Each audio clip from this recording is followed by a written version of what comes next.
Paz, seus irmãos e irmãs. Boa noite a todos. Andar e viver é a nossa série de reflexões no mês de novembro. A maneira como uma pessoa decide andar diz como será a sua vida. E Paulo fala sobre quem anda na luz e vive na luz, e quem anda nas trevas e vive nas trevas. E aí ele exemplifica com 3 situações para mostrar para nós a diferença entre quem anda na luz e quem anda nas trevas.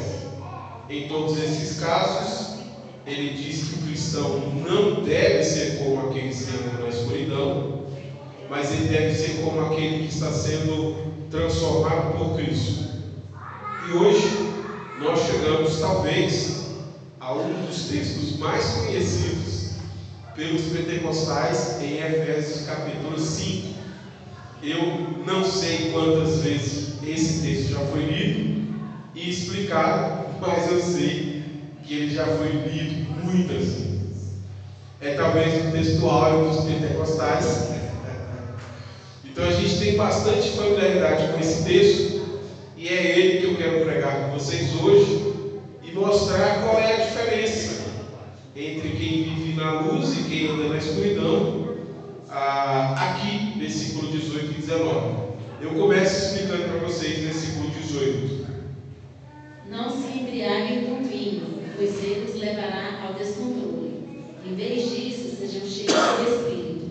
Se na orientação anterior, que eu expliquei na semana passada, Paulo disse que eles não deveriam agir como insensatos, nessa orientação aqui, Paulo diz que eles não devem se embriagar com vinho. Inclusive, Paulo diz também o motivo. Por que é que esses irmãos não devem se embriagar com vinho? Porque isso os levará ao descontrole. Deixa eu explicar essa questão, porque ela é uma questão importante dentro da cultura grega, para a gente entender que descontrole é esse que Paulo está falando, que a embriaguez leva a pessoa. Essa embriaguez mencionada aqui, ela tem uma clara referência aos banquetes gregos que aconteciam naquela época. Pastor, como é que eram esses banquetes gregos? Os banquetes gregos, na época que Paulo está escrevendo esse texto, eles têm 3 características. Primeiro, banquetes tinham refeições, então eram banquetes com refeições principais. Segundo, eram banquetes com consumo alto e excessivo de álcool, então era disponibilizado para as pessoas muito consumo de vinho, e como consequência a embriaguez, uma característica desses banquetes eram as imoralidades sexuais. Sim, isso mesmo. Aquelas pessoas justificavam essa liberdade sexual que acontecia nos banquetes como sendo uma consequência da embriaguez. Inclusive, se você for ver obras de arte grega, você vai ver muitas dessas cenas desses banquetes com comida, bebida e orgias mais diversas, porque isso são coisas muito comuns para esse tipo de banquete. Por isso que aqui no versículo 18 Paulo diz que a embriaguez conduz ao descontrole. Porque pense comigo, uma festa de aniversário, uma festa de casamento, ou quem sabe uma reunião de uma agremiação de intelectuais, ou de uma agremiação de comerciantes, uma festa como essa, acabar em orgias e imoralidades sexuais, só teria uma justificativa, por causa do alto consumo de bebida alcoólica. Essas bebidas alcoólicas, então, elas regavam essas festas que acabavam culminando em imoralidades sexuais mais diversas. E esse é um ponto importante. Vocês não devem se embriagar com álcool, porque isso é coisa comum dos banquetes pagãos. Mas há um segundo aspecto aqui que precisa estar atento a nós, porque veja, se alguém está comendo excessivamente excessivamente no banquete, isso tem um outro problema, que é o problema social. Nós não estamos falando de uma época com supermercado e com muita comida. Nós estamos falando de uma época onde há escassez de alimento. Se tem pouca comida e você faz um banquete com muita comida, naturalmente alguém vai ficar sem comer. Sabe quando você tem assim, desses picos sociais também, diz, olha, o papel higiênico vai acabar. Aí vai todo mundo comprar papel higiênico e o papel higiênico acaba. Ou arroz, ou feijão. Nós já vimos isso diversas vezes. Alguém compra demais, alguém come demais, vai faltar para alguém comer. A mesma coisa não acontece com outros alimentos, que o preço é muito baixo por causa disso. Esse é um outro problema. Quando você decide fazer um banquete, você causa um problema social de que os mais pobres, que já têm pouca comida, não terão alimento suficiente para eles mesmos. E isso acaba sendo um insulto para o cristão pobre. Porque o cristão pobre, ele não participa de banquete. Esses banquetes gregos, eles não são disponíveis a pessoas de classe social baixa. Então aqui nós temos pelo menos dois motivos porque um cristão não deveria participar de um banquete grego. Primeiro, porque esses banquetes conduzem à imoralidade sexual. Segundo, porque esses banquetes são uma afronta aos cristãos e àqueles que são pobres, que não respeitam a condição e a própria escassez de alimento que aquelas pessoas tinham que lidar. Mas veja, este é um problema que não é um problema só dos cristãos. Este é um problema anterior aos cristãos. Eu trouxe aqui uma citação que é do 2º século antes de Cristo, para mostrar para vocês como os judeus já tinham problemas com esses banquetes, que agora também é um problema entre os cristãos. Veja essa citação. Essa prática de banquetes era uma grande preocupação para o escritor judeu do século II. Ele alertava seus jovens escribas a terem cuidado nesses eventos, a se manterem longe das esposas de outros homens e a evitarem muito vinho ao conversarem com mulheres. Então veja, no século II a.C., Ben Sirac já faz uma advertência sobre o perigo de um judeu participar de um banquete grego. Participar de um banquete grego significava lidar naturalmente com a embriaguez e com a imoralidade sexual. São sinônimos. Por isso que se alguém dissesse, eu fui a um banquete, a pessoa precisava apresentar uma justificativa do tipo, olha, mas eu só comi e fui embora. Porque naturalmente as pessoas pensavam, se ele foi no banquete, ele deve ter feito alguma coisa de errado. Quer ver uma cena que representa muito isso? Imagine você vendo uma pessoa conhecida saindo de um motel. Pense numa pessoa conhecida saindo sozinho de um motel. O que passa na sua cabeça? Meu Deus, fulano está traindo a esposa ou está traindo o marido. Porque o motel é um lugar onde as pessoas vão fazer esse tipo de coisa. Então é preciso apresentar uma justificativa se você vai lá. Não, eu fui lá fazer uma entrega de pias, de blocos de concreto. Eu fui lá fazer entrega de pizza. Eu fui lá fazer um trabalho. Para que as pessoas digam, você estava trabalhando, você estava fazendo alguma coisa. Porque ir a um motel significa estar envolvido com algum tipo de imoralidade sexual. É isso que no 2º século antes de Cristo já se pensava. Se você vai no banquete, rapaz, o que fulano fez, hein? Não, eu só comi e fui embora. Para já dar a justificativa de que você não se envolveu com a embriaguez e com a imoralidade sexual. Veja, se este é um problema no 2º século, esse também passou a ser um problema para os cristãos. Cristãos também precisam lidar com a cultura da embriaguez e da imoralidade sexual. E aqui Paulo ensina para nós uma lição que é valiosa, E aí eu queria acrescentar o versículo 19, porque veja, a gente já sabe que quem anda na escuridão não vê problema nenhum em participar de um banquete onde a característica é embriaguez e imoralidade sexual. Mas e quem anda na luz? Como que a pessoa que anda na luz lida? E aqui eu acrescento o versículo 19, porque agora nós vamos ver a diferença. Não se embriaguem com vinho, pois ele os levará ao descontrole. Em vez disso, sejam cheios do Espírito, cantando salmos, hinos e cânticos espirituais entre si e louvando o Senhor de coração com música. Ao invés daqueles irmãos se embriagarem com vinho, eles devem o quê? Ser cheios do Espírito. Não fica evidente a diferença entre andar na luz e andar na escuridão?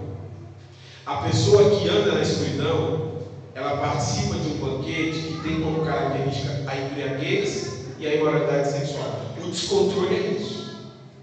A pessoa participa de um banquete, ela perde o controle e naturalmente ela se envolve com isso. Já aquele que anda na luz, ele é cheio do Espírito. O que as pessoas cheias do Espírito fazem?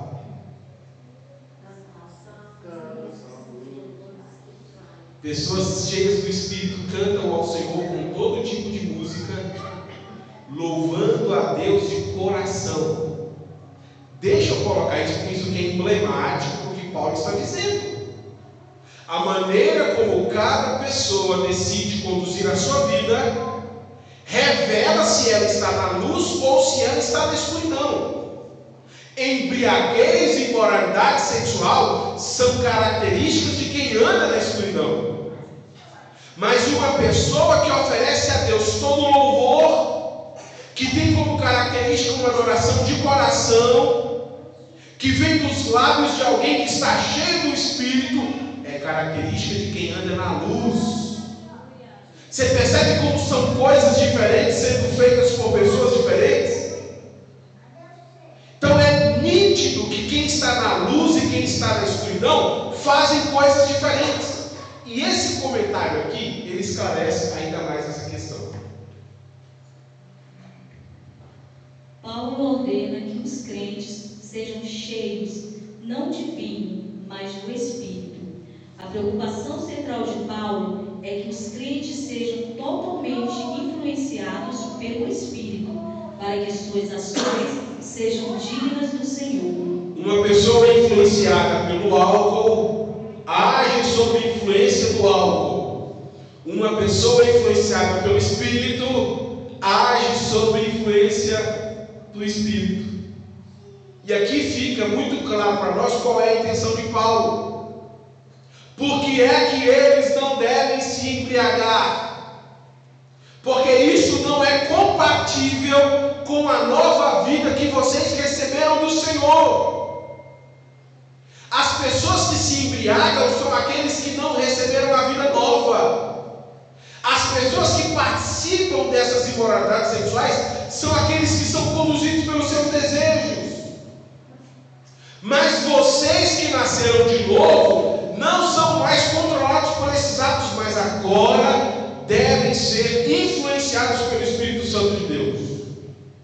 Os outros participam desses banquetes, os outros se embriagam, os outros se entregam às imoralidades sexuais, e isso para eles é muito natural. É natural fazer essas coisas. Esses banquetes são característicos, mas para vocês não. Para vocês que nasceram de novo, essas coisas não podem ser naturais. Ao invés de vocês agirem como pagãos, vocês devem agir como pessoas que foram cheias do Espírito Santo. Isso que eu acho que é muito significativo para nós. Porque ser cheio do Espírito Santo não é apenas uma coisa que a gente diz com a boca. Ser cheio do Espírito Santo é uma coisa que a gente demonstra no nosso modo de agir. A maneira como a gente age diz se nós estamos ou não na luz ou na escuridão. O Espírito Santo agindo na vida de vocês produz frutos muito diferentes daqueles que são produzidos de quem anda na escuridão. A característica de uma pessoa que está na luz é o Espírito Santo produzindo em você boas obras. É o Espírito Santo produzindo em você os seus frutos. O Espírito Santo não vai produzir embriaguez. O Espírito Santo não vai produzir imoralidade sexual. O que o Espírito Santo produz? Uma vida dedicada ao Senhor. Como que a gente sabe que a pessoa está cheia? Ela tem uma vida dedicada ao Senhor. Ela oferece a Deus todo tipo de música. A pessoa cheia do Espírito Santo dedica ao Senhor o seu coração. E por que a questão do coração aqui é uma questão importante? Porque o coração revela quem é que é Senhor sobre sua vida. A pessoa que está cheia do Espírito Santo, ela decidiu dedicar a Deus a sua vida. Portanto, o ponto decisivo é: quem controla as minhas ações? A minha carne, que me impulsiona a fazer aquilo que é natural, ou o Espírito que me leva a dedicar ao Senhor a minha vida? A ênfase bíblica aqui é muito clara. Vocês que estão controlados pelo Espírito devem fazer essas coisas. E mais, vocês devem fazer essas coisas em comunidade. Porque esse também é um ponto interessante aqui da comparação. Os banquetes gregos acontecem entre comunidade. E a vida cheia do Espírito acontece sozinho ou em comunidade? Porque às vezes o que as pessoas dizem é: não, eu sou cheio, a minha igreja não. Eu estou transbordando, o pessoal lá da igreja está vazio. A vida em comunidade, ela acontece entre pessoas cheias. E eu fiz questão de trazer para vocês, para mostrar isso, que aparece aqui, versículo 18 e 19. Sejam cheios do Espírito. Aí no versículo 19, cantando salmos e cânticos espirituais entre si. Onde é que a vida de uma pessoa cheia do Espírito acontece? Numa comunidade de fé. Onde é que banquetes gregos acontecem? Numa comunidade e em uma agremiação específica. As duas coisas acontecem em comunidade, mas a diferença é a motivação das pessoas que fazem parte daquela comunidade. Se eu aceito ir num banquete grego, eu sei que lá vai ter embriaguez, e eu sei que lá vai ter imoralidade sexual. Se eu aceito ir numa comunidade de fé, eu sei que lá vai ter louvores ao nome do Senhor e pessoas dedicando sua vida ao Senhor. Você percebe como é muito diferente? É muito diferente o lugar e a motivação das pessoas. E é isso que Paulo quer mostrar para eles. Esses lugares de fato são distintos.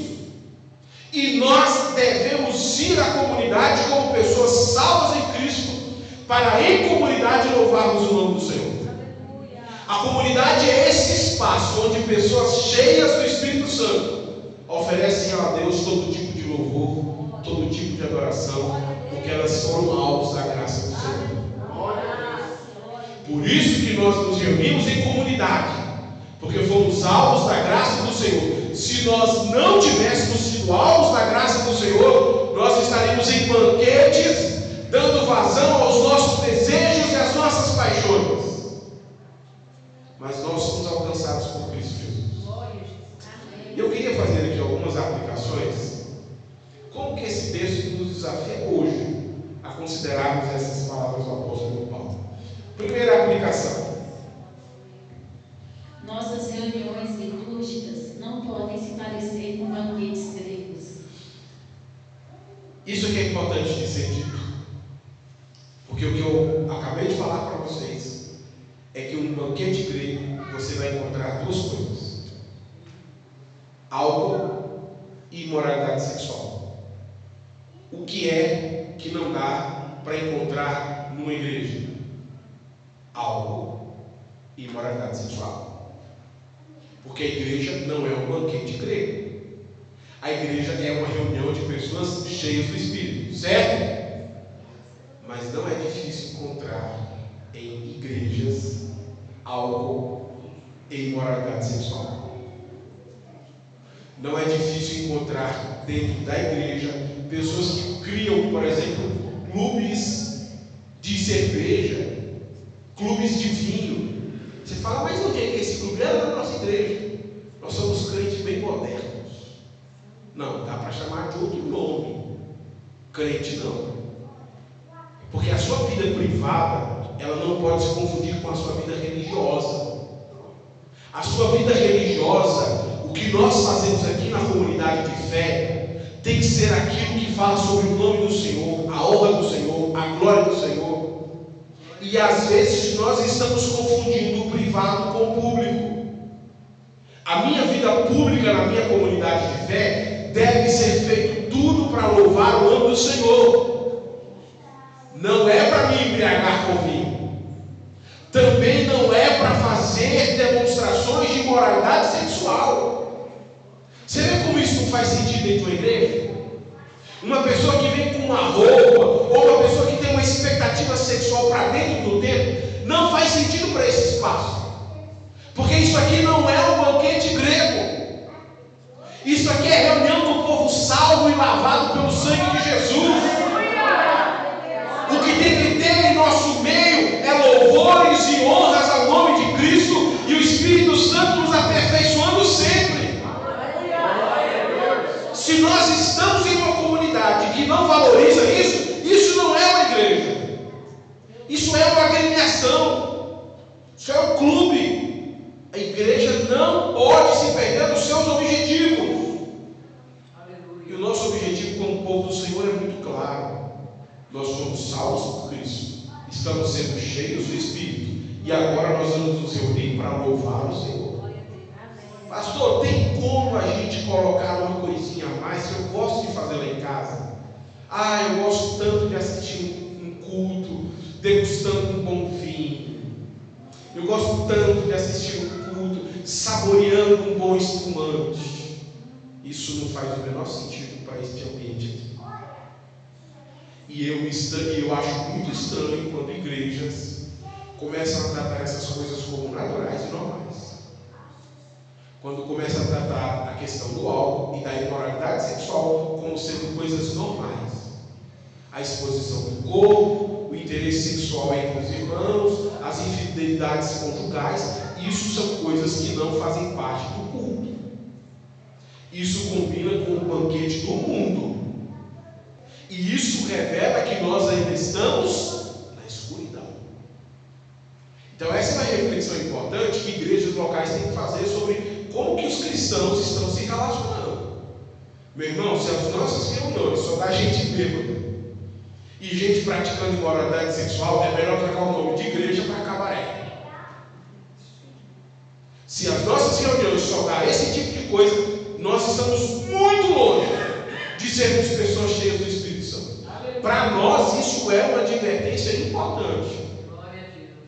Porque às vezes nós começamos a sentir gosto por essas coisas. Nossa, veja só, pastor, estou fazendo parte de um grupo que experimenta cerveja com gourmet. E eles querem fazer uma parceria com a igreja, 30% de desconto, vendendo cerveja para os irmãos.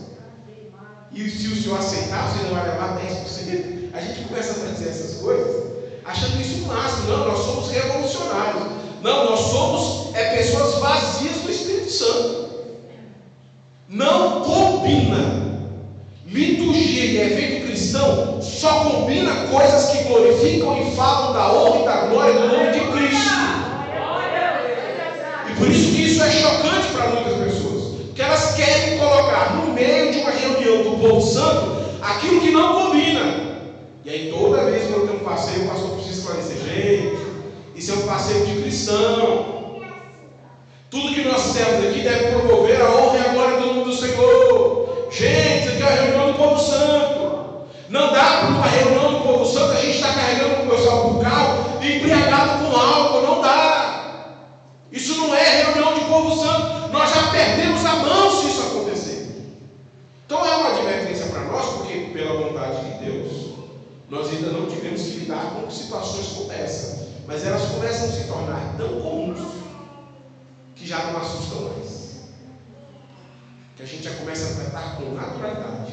Igreja não é banquete grego. Segunda aplicação: todo cristãos devem vir à comunidade de fé para servir ao Senhor, não para ser servido. Bom, eu tenho falado sobre isso com uma certa insistência e eu acho que não é demais repetir. O que pessoas cheias do Espírito Santo fazem? Se reúnem em comunidade para usar os lábios para louvar o Senhor. É nós vindo à comunidade de fé para oferecermos ao Senhor o nosso serviço. O nosso objetivo em uma comunidade de fé é o louvor ao nome do Senhor, certo? E por que é importante frisar isso? Porque começa a parecer natural esperar alguma coisa em troca da igreja. Pastor, o que essa igreja pode fazer pelos meus filhos? Pastor, o que essa igreja pode fazer pelo meu casamento? Eu não sei do que você está falando. Então eu vou procurar outra igreja. Talvez você encontre o que você está procurando. Porque a nossa comunidade local tem um único objetivo. E nós não pretendemos atrair ninguém aqui oferecendo serviço, porque aqui o nosso propósito é trazer pessoas para servirem a Deus. Se você quer vir fazer parte de uma comunidade de eleitos que se reúnem para celebrar o nome do Senhor, você está no lugar certo. Se você está procurando alguém para lhe servir, você está no lugar errado. Nós não estamos aqui para oferecer a você um serviço de qualidade, um serviço público. O que você quer hoje? Hoje eu queria uma cantina, então toma a cantina. O que você quer hoje? Hoje eu queria luz preta, então toma luz preta. O que você quer hoje? E a gente vai dando às pessoas e começa a virar uma comunidade de pão e circo. Sabe o que é a estratégia do pão e circo? A gente vai dando às pessoas o que elas pedem e acaba tirando delas a visão daquilo que é importante. Aí a gente já não tem mais compromisso com as escrituras, a palavra de Deus já não é mais pregada, as pessoas começam a fazer o que elas acham que podem fazer com a vida delas e a gente continua dando a elas pão e circo, elas continuam frequentando esses ambientes, o que não faz o menor sentido. A nossa congregação local, ela é chocante exatamente por causa disso. Porque quando a pessoa chega, a gente já dá uma freada nela, dá uma segurada aí. Não, mas eu posso fazer muito por vocês. Por nós, você não pode fazer nada. Para Deus, você deve oferecer o seu louvor. Se você não quer oferecer a Ele o seu louvor, você está no lugar errado. Você está no lugar errado. Nós não somos uma comunidade que está interessada no seu dinheiro, que está interessada na sua reputação, que está interessada em absolutamente nada. Nós somos uma comunidade interessada em pregar o Evangelho a você, para você conhecer o amor de Deus e se converter no amor de Deus, faça parte de uma comunidade de pessoas que louvam ao Senhor. Pastor, isso é o correto? Mas com certeza isso vai dar problema. E dá mesmo. Os irmãos sabem como dá problema. Como nós recebemos várias estigmas das pessoas que frequentam aqui dizendo, então vou procurar outro lugar onde eu possa encontrar o que eu estou procurando. Fique à vontade. Nós também não acreditamos que nós somos os únicos donos da verdade, mas nós acreditamos nessa verdade. Você deveria fazer parte de uma comunidade de fé onde as pessoas saem de casa dizendo, hoje eu vou reunir com salvos, cheios do Espírito, para louvar o nome do Senhor. Não tem a ver com a roupa que a gente usa, não tem a ver com o status social, tem a ver com isso, esse reconhecimento comunitário. Nós somos uma comunidade de fé, nós prezamos e valorizamos por isso. E a nossa responsabilidade é criar em vocês essa intenção. Não, nós não vamos abrir mão daquilo que é bíblico para aquilo que as pessoas gostam. Porque comunidade eleita não é um banquete. Comunidade eleita é uma comunidade de cheios do Espírito Santo. Terceira aplicação. Nada substitui seu dever de participar de uma comunidade de fé. Bom, essa terceira aplicação eu quero colocar um caso real que me chocou bastante. Eu conheço uma pessoa que não acredita em cristianismo com igreja. Ele acredita em cristianismo sem igreja. Essas pessoas que acreditam em cristianismo só em sem igreja são chamadas por nós de desigrejados. É uma pessoa que acha que é possível viver a fé na casa dela. Não acredito em igreja. E a crítica dela é: a igreja é uma instituição cheia de homens corruptos, cheia de homens errados, pastores só querem fazer o mal, falou que o pastor é bandido, como se eu já tivesse apontado uma arma para ela e roubado. Mas as pessoas falam muito mal da igreja e preferem o cristianismo sem igreja. O que é que não dá para esperar de alguém assim?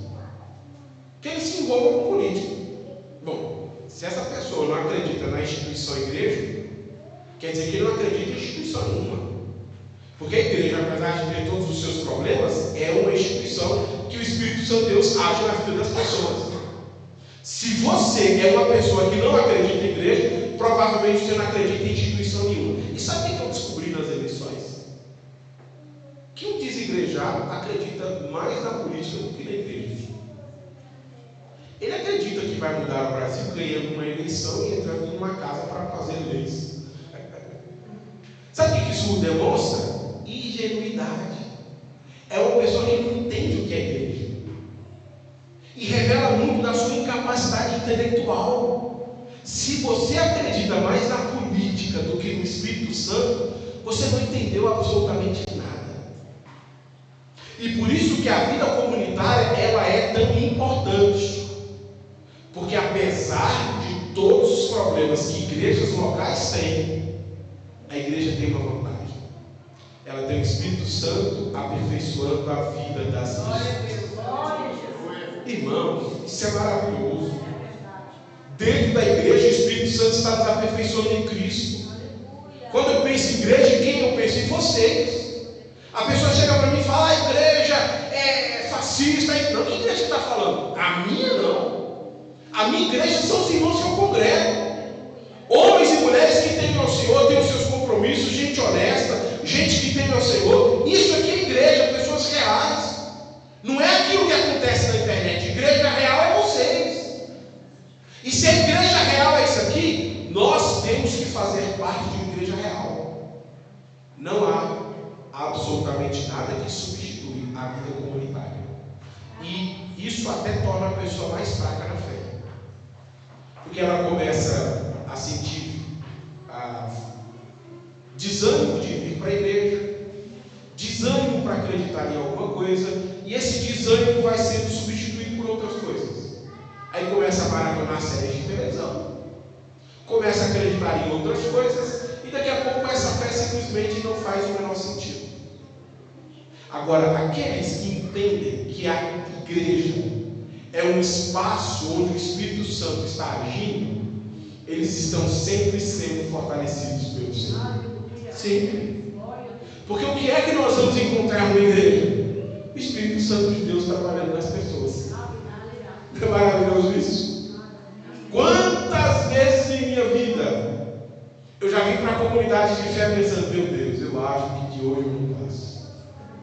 Eu acho que hoje é meu último dia de vida. E quando você chega na comunidade de fé, esse mesmo Espírito Santo que age na comunidade de fé lhe dá um fôlego novo para dizer: ah, mas a misericórdia do Senhor se renovou mais uma vez. Coisas novas e maravilhosas o Senhor está para fazer pelo seu povo. O que mudou? Mudou essa experiência comunitária. Essa experiência comunitária é importante para nos fortalecer. Porque enquanto nós louvamos o nome do Senhor, nós nos fortalecemos na fé que há em Cristo Jesus. O culto tem um aspecto bidimensional. Pastor, o que é o aspecto bidimensional? O culto serve ao Senhor, ao louvor do nome do Senhor, à glória do Senhor, mas ele também serve para a edificação de nossa fé. Você entra no culto, escuta um hino que fala do nome do Senhor, dos feitos do Senhor, e a sua fé é fortalecida naquele hino que você diz: é verdade.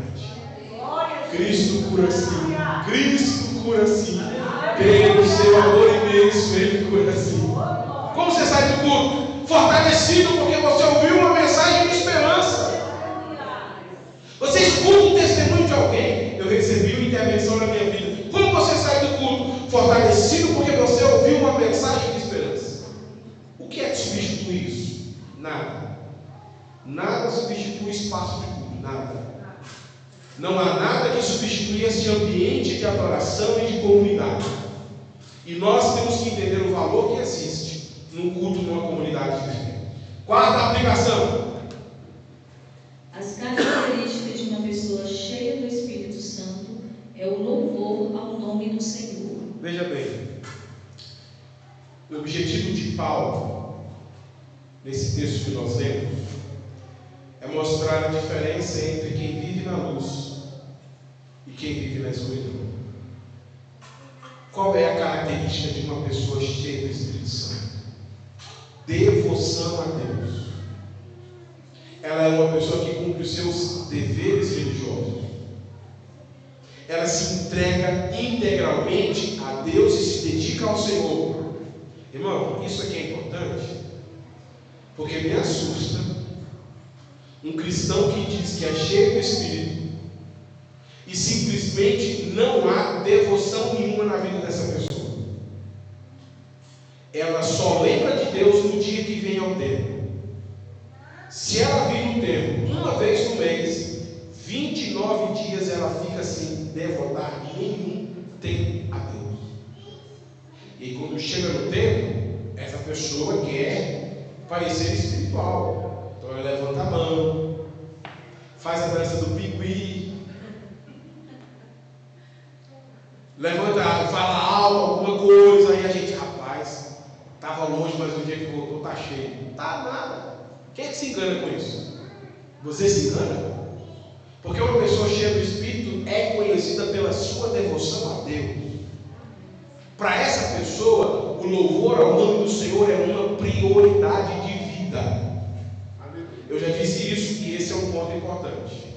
Às vezes, a gente revela que está andando na escuridão pelas decisões que a gente toma. Olha, tem um emprego para você, mas não vai sobrar mais tempo para a sua vida de devoção a Deus. Mas em compensação nós vamos pagar em dólar. Que? Pagando bem. Que mal tem? Deus entende. Aí nós vamos para bem longe dele para nos dedicar à vida profissional e aos nossos afazeres diários. Sabe quem faz isso? Quem anda na escuridão. Quem anda na luz sabe o valor da sua vida de devoção a Deus. Não. Deus fez 7 dias. E tem um dia que eu tenho parado para me dedicar exclusivamente ao Senhor. Eu descanso do trabalho para me dedicar a Deus. Se isso não acontece na sua vida, este é um sinal preocupante que você está vazio. Pastor, que linguagem é essa do vazio? Porque Paulo falou de quem está cheio. A pessoa que está cheia, ela tem prazer em louvar o nome do Senhor. Não é uma obrigação. Sabe o que a gente não espera? Abrir uma enquete aqui e de repente, por que você veio ao culto hoje? Porque eu fui obrigado. Porque tinha que vir mesmo. Ai, que ódio de estar aqui nessa chuva. É isso que a gente não espera. Porque uma pessoa cheia do Espírito Santo responderia: eu vim aqui tributar a Deus honra e glória por tudo que Ele fez na minha vida. Eu vim louvar ao Senhor pelas suas misericórdias que todos os dias se renovam comigo. Eu vim cantar a Deus em agradecimento pela sua provisão diária. Eu vim oferecer a Deus o meu reconhecimento pela sua bondade e misericórdia. Aí você fala: você está cheio mesmo. É assim que o crente chega. Ele reconhece a bondade do Senhor em tudo que lhe acontece na sua vida. Agora, se você fica em casa assistindo culto online e levando o cristianismo desse jeito paralelo, isso aí está muito longe de ser a vida cristã que Deus tem para você. A vida cristã que Deus tem para você é uma vida de pessoa cheia. Você sente prazer em louvar o nome do Senhor? Você sente satisfação em cantar hinos a Deus? Ou você entrou aqui e simplesmente não fez nada? Eu estou aqui porque me prometeram que se eu não viesse hoje não ia ter janta. Não posso perder essa janta, então estou aqui, né? Estou aqui porque tem que vir, né? Tem uns 15 dias que eu não vim, então eu vim para bater o ponto. Eita, você tem que avaliar suas motivações, viu? Você pode enganar as pessoas, mas você não engana a Deus. Isso pode ser um problema muito sério. Isso revela muito sobre o que nós estamos fazendo neste lugar. E aqui eu queria fazer a minha quinta e última aplicação, que tem a ver com essas decisões que nós precisamos tomar. Você não deveria tomar decisões importantes em sua vida a partir dos conselhos tomados em banquetes. Bom, a nossa série é andar e viver. O que é que você não deveria fazer? Ouvir conselho dos ímpios, se assentar na mesa dos zombadores. Antes, você deveria ter o seu prazer na lei do Senhor e na sua lei meditar de dia e de noite. Pastor, eu lembro disso em algum lugar. Salmo 1. Isso que Paulo está falando aqui remete ao Salmo 1. Onde é que os seus pés passam quando você tem que tomar uma decisão? Você vai lá na reunião da empresa, entre pagãos, me dá um conselho sábio aí para mim viver sua vida. Se você está pedindo conselhos sábios para quem não tem o Senhor, o mais tolo é você. O mais tolo é você. Depois dá uma refletida lá no Salmo 73, você vai entender o que eu estou falando. Nós não deveríamos tomar a sabedoria do mundo como sendo algo próprio para nós. Não serve. O que vocês estão me aconselhando não serve. Mas por que não serve? Porque a diferença entre eu e vocês é que eu fui salvo por Cristo. Eu estou vivendo a luz de Cristo. Eu não estou mais entregue às minhas paixões e aos meus desejos. Eu agora fui comprado por um preço muito alto. E eu tenho que viver de maneira condizente. Então eu não posso sentir prazer e alegria em imitar o mundo. É uma coisa inimaginável. Um cristão que se senta para tomar conselhos em banquetes pagãos é inimaginável. O homem e a mulher que deseja viver uma vida piedosa, ele não pode se assentar na roda dos zombadores e escarnecedores. E sabe qual é a característica dos zombadores e escarnecedores? Eles acham que tudo é mérito pessoal. Nada é ajuda de Deus. Eu não preciso de Deus para isso. Foi o que um homem de sucesso respondeu um dia. Eu não preciso de Deus para ser um jogador. Eu preciso me esforçar. Você precisa de Deus para passar no concurso. Você precisa estudar. Aí o cristão fica lá na casa dele. Rapaz, é verdade, né? Se eu estudar e... Não preciso de Deus não. Precisa tomar vergonha na cara. Aí toma para si o conselho de alguém que está caminhando a passos largos para a perdição, achando que esse conselho é a coisa mais sábia. É o cego guiando outros. Este caminho é perigoso. Você tem decisões importantes para tomar na sua vida? Então confie no Espírito Santo de Deus que está em você. Espírito Santo de Deus, o Senhor está nos santificando. O Senhor está nos tornando parecidos com Cristo. O Senhor pode sondar o meu coração e pode ver se há em mim algum caminho mau. E o Senhor pode me livrar deste caminho mau e me conduzir por um caminho eterno. Eu não quero ser contado na tenda dos ímpios e dos transgressores. Eu quero ser como aqueles que confiam no Senhor e fazem do Senhor o seu refúgio e fortaleza. Se nós temos o Espírito Santo, por que confiar nos ímpios? Por que buscar sabedoria no mundo? Não faça isso com sua vida. O preço pode ser muito alto. As consequências podem ser muito negativas. Não tome decisões importantes da sua vida se baseando no que outros mundanos fizeram. Mas pastor, deu certo. Deu não. As pessoas só contam o que elas querem contar. Por isso eu falei que você lê o Salmo 73. Porque nesse Salmo, o Asaf vai nos dar uma lição maravilhosa. Ele começa a olhar os ímpios e falar: rapaz, ele está sempre trocando de camelo, está construindo uma casa nova. Rapaz, mas o ímpio está prosperando. E eu? Estou vendo os cartões tudinho, estou aqui numa quebradeira doida. E Asaf está na angústia doida. Quem está olhando para o ímpio que é perverso e mau, parece que ele está prosperando. Até o dia que Asaf está lá no templo. E lá no templo Deus dá para Asaf uma visão. Sabe que Deus dá a visão? Lá do inferno. Mostra-se um telão aberto. Quem você acha que Asaf viu lá dentro? O ímpio, que trocava de cabelo todo ano, que comprava uma casa todo ano. Asaf falou: uai, é para lá que ele está indo? Eu vi um fim desses. Eu não quero ir para esse lugar que ele está indo nada. Você quer ir para o mesmo lugar que eles estão indo? Então copie os ímpios. Agora, se você tem o Espírito Santo de Deus, Deus tem um caminho muito melhor para você. Eu quero orar por você esta noite, irmãos. Irmãos, tudo que precisamos para tomar boas decisões nós já temos. Deus nos dá a sabedoria necessária. Deus nos dá a força necessária. E o Espírito Santo nos dá boas motivações para a gente fazer coisas boas. Por que confiar então no senso humano? Por que confiar nos conselhos do mundo? Fique em pé, eu quero orar por você neste momento.